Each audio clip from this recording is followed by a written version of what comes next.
یہ سارا اہل محلہ جو کہ آج کی بزم میں انتظامیہ میں شامل ہے، اللہ پاک آپ سب کی توفیقات میں برکت عطا فرمائے۔ آپ حضور کے ذکر کے لیے اکٹھے ہیں، بیٹا گوڈے تھلے کر کے بیٹھو، گوڈے تھلے کر لو۔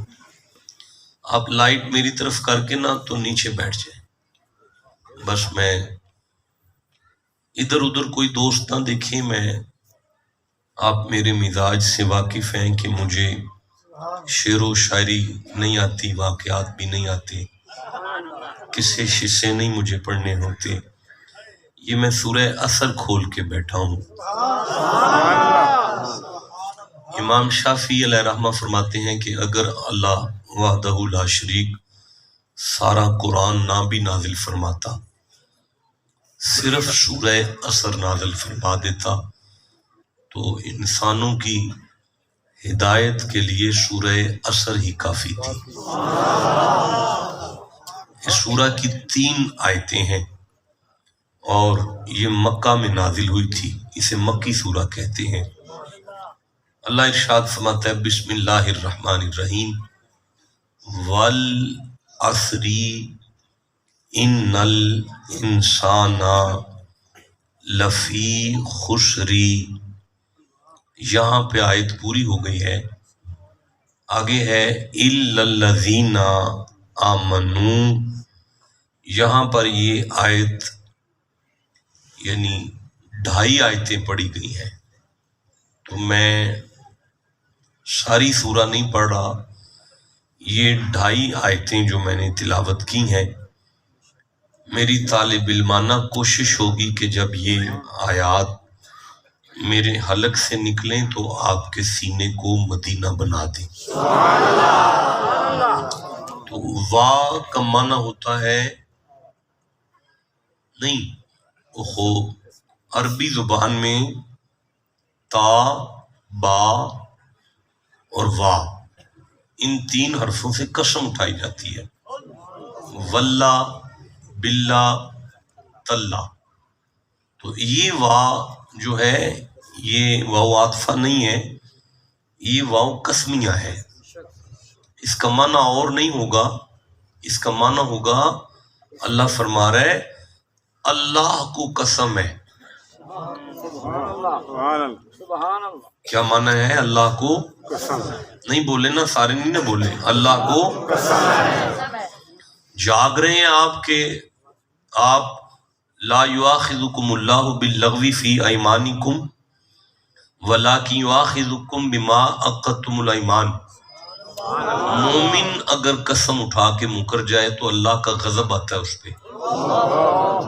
میں نے سورہ مائدہ کی 5ویں سورہ کی 190 نمبر آیت کو تلاوت کیا ہے کہ مومن مکر جائے نا قسم سے تو اللہ کا جلال اور غضب اس پہ آتا ہے۔ یہ مومن کی قسم کا یہ مقام ہے۔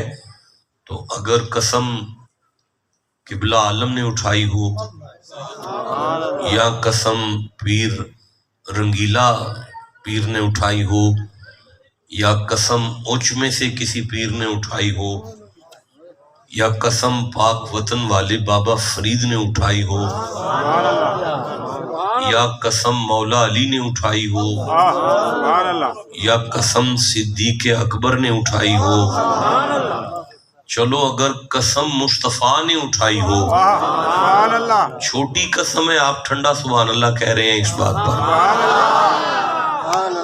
لیکن یہاں اس وقت نہ تو قسم مصطفیٰ نے اٹھائی ہے نہ مرتضیٰ نے اٹھائی ہے، بلکہ خدا نے اٹھائی ہے۔ اور خود خدا کہہ رہا ہے اللہ کو قسم ہے، اللہ کو۔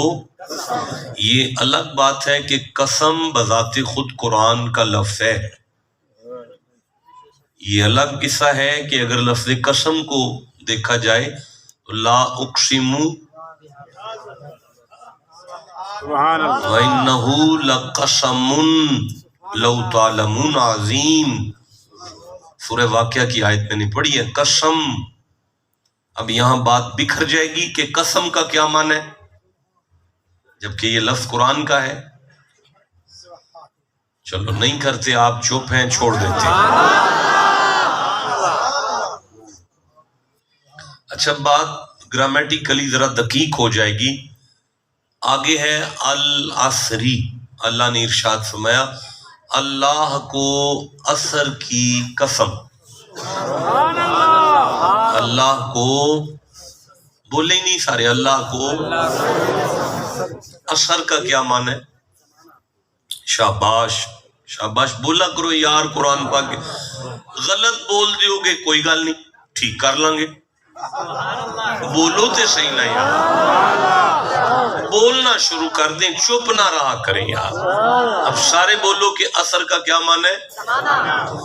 اب زمانہ تو بڑا طویل ہے. زمانہ جاہلیت بھی زمانہ کہلاتا ہے.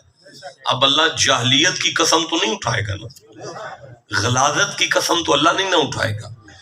تو اب میں اگر اچھا ایک لفظ ہے حل اتا علی الانسانی حین من الدہر. اب یہ دہر کا کیا معنی ہے؟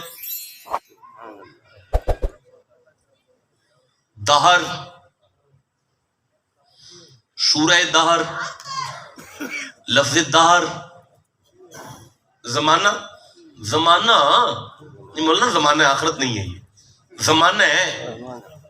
اچھا دہر کا معنی بھی زمانہ ہے, عصر کا معنی بھی.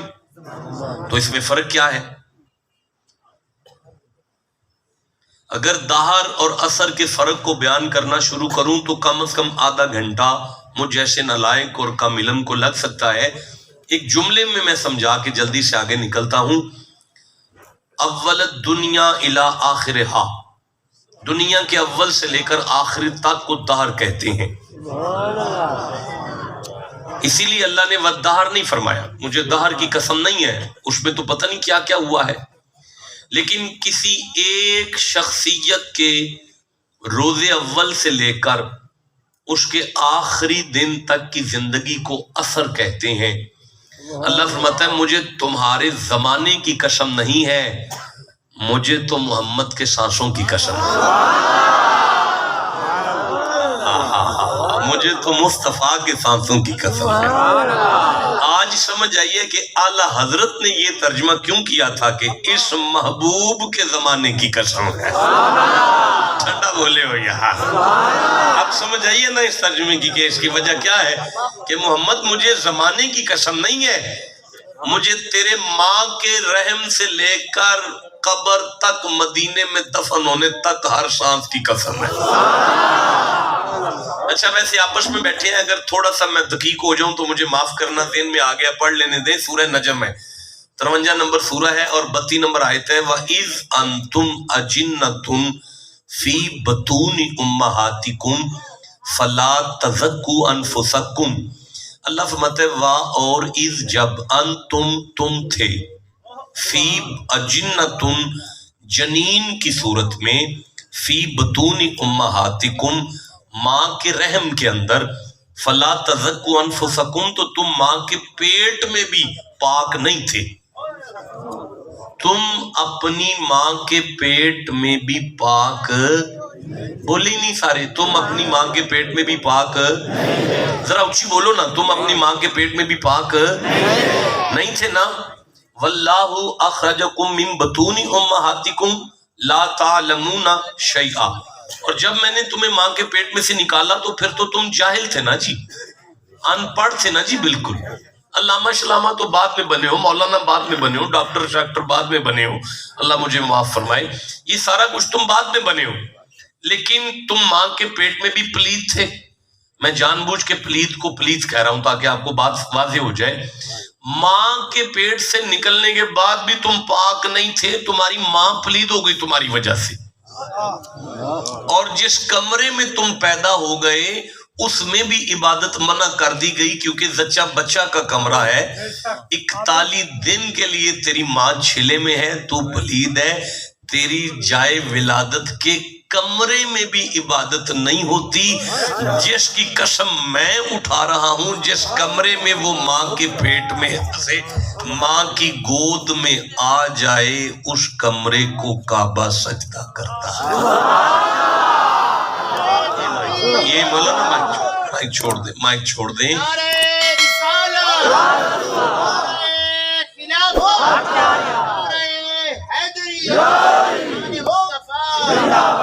بھائی